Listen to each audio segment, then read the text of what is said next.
My name is Leah, and I'm 33 years old. A civil servant who works in a national administrative agency. Life's been a grind with a hectic schedule, but I'm doing what I've always wanted to do since my student days, so I'm pretty fulfilled.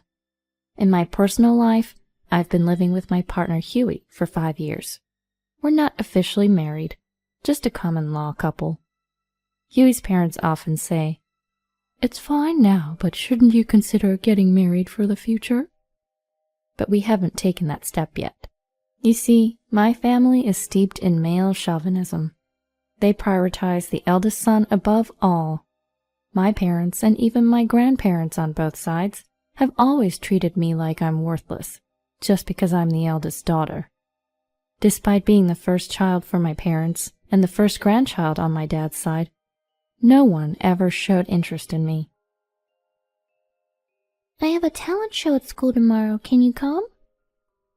I've asked my mom and dad countless times, only to be mocked and told, "If we had time, we'd rather sleep." They would say, "You're really stupid if you don't understand that." And they just make fun of me.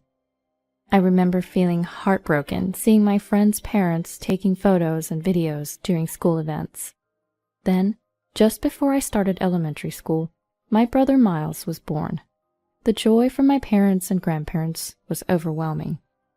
Even my workaholic dad would rush home if Mom texted, "Miles seems a bit feverish, maybe he's got a cold." They'd both stay up all night taking care of him. So, when I started elementary school, neither of my parents even attended the orientation. They'd tell the school, "We're too busy with our son to care about our daughter." I was alone on my first day of school, watching other families take commemorative photos. Not just my parents, but my grandparents, too, acted like Miles was the only grandchild that mattered. In particular, Miles' paternal grandparents who lived with him bought him everything he wanted and were happy to take him anywhere he wanted to go. Because of this upbringing, Miles grew up to be a selfish, arrogant person who looked down on everyone else, especially me. He'd often take my food or destroy my belongings for fun, and no one in the family would bat an eye. Once he tore up a book I'd borrowed from a friend. When I scolded him, my family said, "It's just a book, you can replace it." "That's exactly right. That's why girls are so troublesome." "That's right, it's best for boys to be energetic." "Miles is growing up wonderfully," they'd add, praising him without a hint of criticism. Miles would just smirk, showing no signs of remorse. This cycle had been ongoing since Miles was born. I grew up without feeling any warmth or love from anyone in my family. I had just one wish: to attend college as far away from home as possible, essentially cutting ties with my family. At home, my brother Miles was always in the way, or I'd get tasked with chores that interrupted my studies. So I hit the books and libraries and empty classrooms after school. To cover college application fees and travel expenses for school tours and exams, I worked part-time at grocery stores. All that effort paid off. I got into a prestigious university. My parents and grandparents couldn't care less. "If you want to go, go, but don't expect any help from us," they said. I saw that coming a mile away. I had already applied for every scholarship I could and planned to live in a dorm to minimize costs. Plus, I had my best friend Selena. We'd been friends since elementary school, and she and her parents knew all about my family situation. Selena's dad worked at the same company as mine, albeit in a different department. My dad's chauvinistic behavior was often a topic of discussion at his workplace. My mom and Selena's mom even went to the same school, and she told me my mom had similar domineering personalities like my dad. When Selena and I first became friends, her parents were worried. "Friends with the daughter of that couple?" But they warmed up to me after seeing how much Selena praised me and how I stood by her when she was being isolated by other girls in class. "If it weren't for you, Leah, my school life would have been miserable. Thank you," Selena would say. But the truth is, I don't know what I would have done without her and her parents. They were the ones who kept me going. I was able to survive because of Selena, who laughed and said, "Leah, you be you." And Selena's parents, who always offered a helping hand. Without them, I might have lost my way or given up on life altogether. As for college, Selena had already decided to attend a local university. "I've got nothing to do until graduation, so let me help you, Leah," she said. She helped me with the nitty-gritty details of placement exam logistics, like booking hotels and flights. On the day I left for college, my family didn't bother to see me off, but Selena and her parents came to the airport. As we said our goodbyes, she handed me an envelope. "This is a farewell gift from all of us. You'll need stuff for dorm life, right?" Inside was $2,000. I tried to refuse, but she insisted.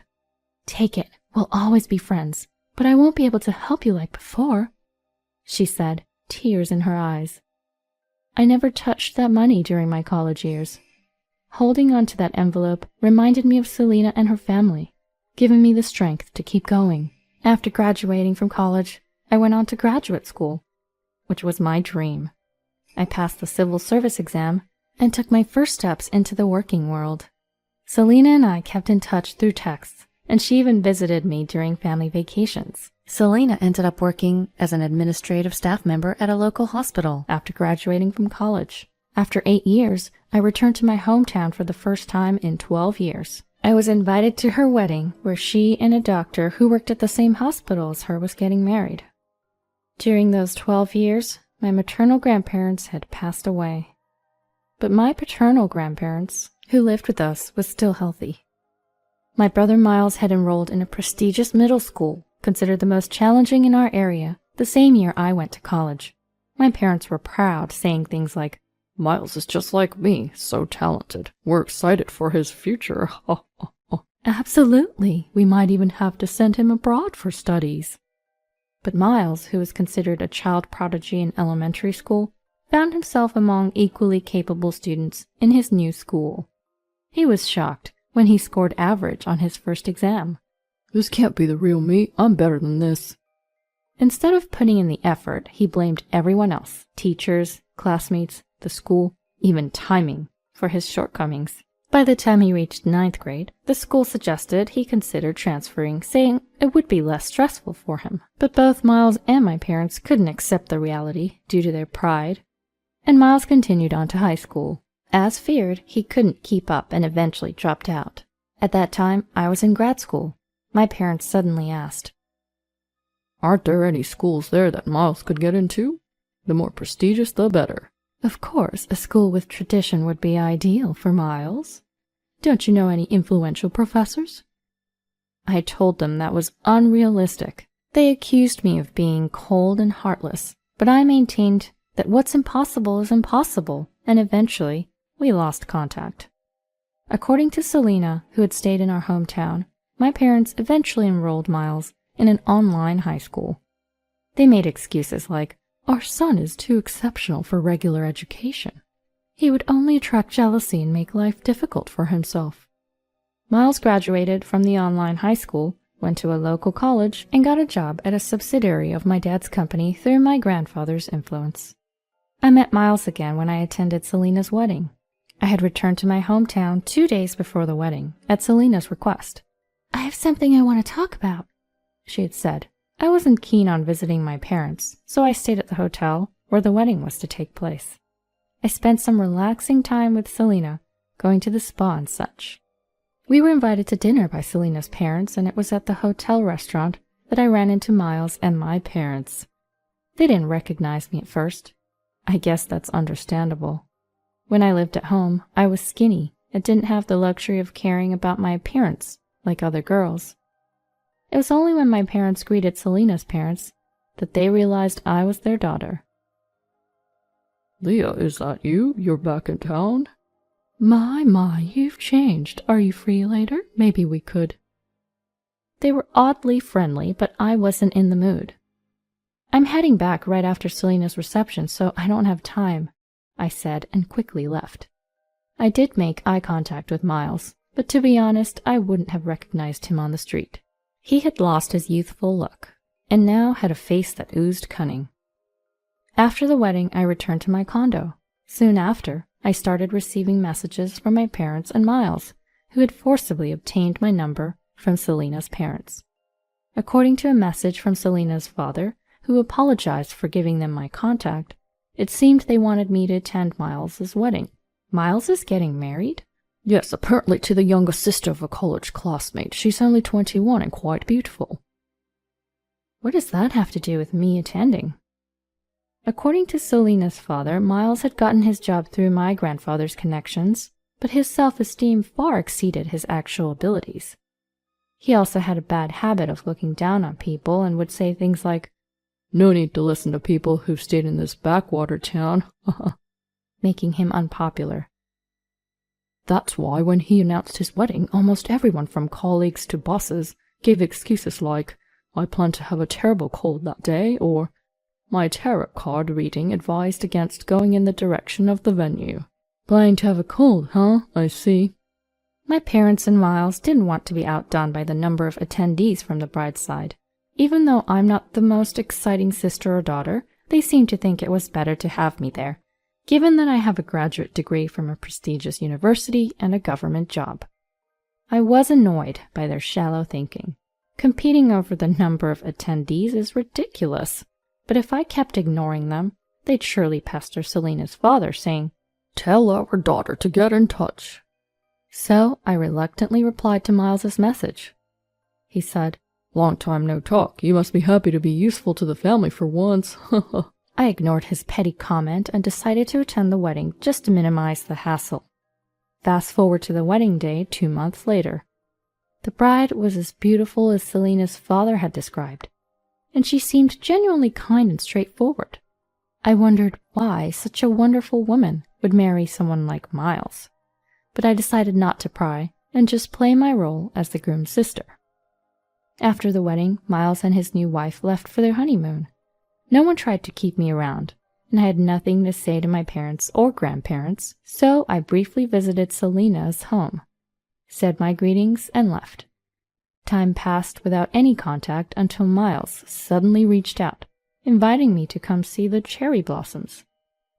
It wasn't a grand event like the National Cherry Blossom Festival in Washington, D.C., but my hometown also had a botanical garden with cherry trees. It's a common seasonal event. However, I was suspicious. It turned out the real agenda wasn't cherry blossoms, but convincing me to give up my inheritance rights. Apparently, there's a big land development plan near our family home. A major developer was planning to buy up the area to build a large condo complex. Real estate transactions were heating up around our family home. Our home was situated right in the planned development area. Our great-grandfather used to run a firewood and charcoal business there, so the property was quite large. It included not just the house, but also a sizable parking area. It seemed Miles and my parents, enticed by the rising land value, wanted to ensure I didn't get a share of the inheritance in the future. Don't count your chickens before they hatch, they say. I never really cared about inheritance, but Huey once advised me, even if you don't need it, it might be good to settle things once and for all. So I decided to go back home. I booked the same hotel I stayed in before, and I planned to meet my family at the botanical garden. Then came the day. I arrived at the designated spot and found my sister-in-law, whom I'd met only once at a wedding, sitting alone on a bench. I was 3 hours early, but she was there even before me. She seemed well prepared, but her face was pale, and dark circles were evident under her eyes. Do you remember me? I'm Leah, Miles' sister. We met at the wedding." Upon hearing this, she stood up in surprise, but almost immediately stumbled. I quickly reached out to catch her. She was surprisingly light and frail. It was like looking at myself back in high school. "I'm sorry, thank you," she said. Her name was Carolyn, if I remembered correctly. "Carolyn, right? If you're not feeling well, don't push yourself. Let's sit down."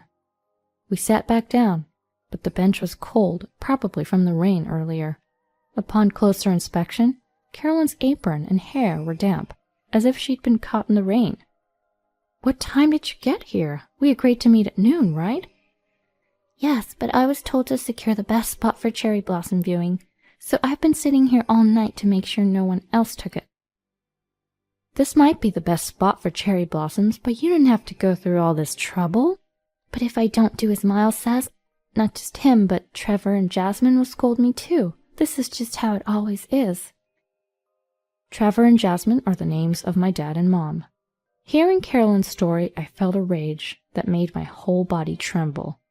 I immediately took off my coat and put it on Carolyn, then sent a message to Selena. That afternoon, while Selena and I were taking a break, she got an internal call. I think it's probably from Leah's family. How should I respond? I wrote down what I wanted Selena to tell my parents and Miles and handed it to her. Sure enough, within an hour, Miles and my parents rushed in. Hey, what do you mean there's no reason to see you anymore? Exactly, we had to search all over the garden because you broke the appointment and didn't even contact us. And finally, someone told us they saw you and Selena together. And that person said you were with my wife too. The three of them started yelling, but Selena sternly told them to keep their voices down as we were in a hospital. But their silence lasted only a moment. The next second, they turned to Selena. Who are you? Don't butt in. If you're not family, leave. They barked. However, Selena, who deals with various patients and their families daily as a senior administrator in the hospital, wasn't fazed. I'm not an outsider. I helped bring your wife from the botanical garden to this hospital. Right now, Carolyn's receiving treatment and resting in her room, so you can't see her. Hearing this, Miles and my parents became even angrier. Why do I need permission to see my own wife? Explain what's going on. They were unbearably loud. Fed up, I first turned to my parents. Keep it down. Can't you remember being told to be quiet just a minute ago? Is there something wrong with your memory? Then to Miles, who was standing next to my parents with a red face, I said, You dare call yourself a husband while mistreating your wife? How ironic. Just then, Huey appeared, accompanied by 2 police officers. All right, here we are. This is the husband and relatives of the victim I mentioned earlier. As Huey pointed to the 3, their faces, which had been so red, suddenly tensed and turned pale. Well, what's going on? Why are the police here? Victim? You mean Carolyn? Isn't this an exaggeration? She just felt a little sick. Stammering, Miles and my parents tried to argue back. Huey handed them his business card. Ah, I should have mentioned earlier. I'm Leah's partner and a lawyer. From now on, I'll be representing Carolyn. Nice to meet you. Representing my wife? What do you mean, representing? Making a woman sit alone outdoors overnight in temperatures below 41 degrees Fahrenheit just to secure a cherry blossom viewing spot is far from normal by any standard. But still, isn't it strange for a lawyer to get involved in something like this? When a client asks for representation, it's natural for a lawyer to provide it. Besides, you guys canceled Carolyn's cell phone contract over a year ago and hardly give her any money. What if something had happened while she was out there? But nothing did happen, so... That's beside the point. Can't you imagine what would happen if someone went without food or water for nearly half a day? You're not kids anymore. But... Moreover, when you told her to secure the spot, you didn't even give her time to dress properly for the outdoors. You even locked her out immediately. How is this not malicious behavior? Huey spoke smoothly, and the 2 police officers beside him nodded with stern expressions. I chimed in. When I met her, she was freezing and looked pale. That's why we brought her to this hospital in Selena's car right away. Actually, I was at the botanical garden 3 hours before meeting Miles and my parents, because I had plans to meet Selena. I had texted Selena that I was meeting Miles and my parents under the guise of cherry blossom viewing. She suggested, Why not take a stroll in the botanical garden to calm your nerves before that? I agreed, as I was feeling a bit uneasy. Thanks to arriving much earlier, I was able to find Carolyn in poor condition. Panicked, I immediately called Selena, who was still at home.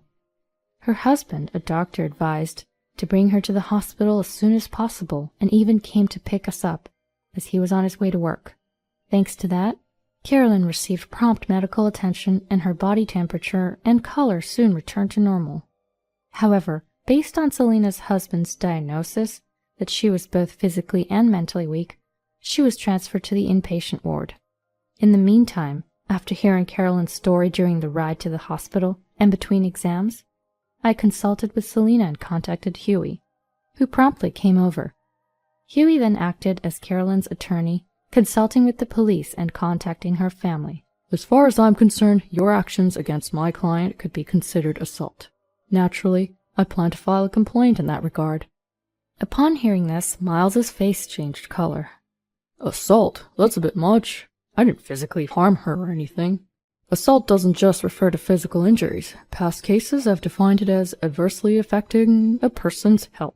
Adversely affecting health? She just felt a little sick. There's no need to make a big deal out of it. Whether it's a big deal or not is for the police and prosecutors to decide. As Huey said this, the police officer standing behind us said, "Let's take you somewhere to hear more about this," and led the three of them away. After getting an earful from the police, Miles and his parents returned home, only to find Carolyn's family waiting for them, looking furious. According to what Carolyn later told me, her brother had always thought of Miles as a bright and caring friend. When Miles started dating Carolyn, her brother was thrilled. But then Miles told him that Carolyn said, "I've always hated my family. Now that I'm married, I finally cut ties. I told them to not contact me anymore." After that, her brother was blocked on all forms of communication. He even visited their home, but was turned away, being told, "She's crying and doesn't want to see you. Please leave." On the other hand, Carolyn was told by Miles, "Your brother never liked you. He begged me to take you off his hands. I only married you out of obligation, not love." My parents and grandparents also kept telling her, "You're a burden. Just be grateful we're putting up with you." Clearly, they were trying to isolate Carolyn from her family to use her for their own convenience. What a despicable bunch. But all their schemes came to light because of this incident. Carolyn's family, who rushed over after hearing the news, took turns, staying with her until she recovered and was discharged from the hospital. Although the police ultimately let them off with a stern warning, in a small town like mine, social condemnation can be far worse than legal repercussions. When we took Carolyn to the hospital, the three of them showed up at the botanical garden, only to find it occupied by another group, which led to a heated argument. Word spread quickly about the incident, and rumors started flying. Miles and my dad felt so humiliated, they ended up quitting their jobs. As a result, It seems that he repeatedly treated his young wife so badly that he even sent her to the hospital. oh, I heard he went on a rampage that even the police were called.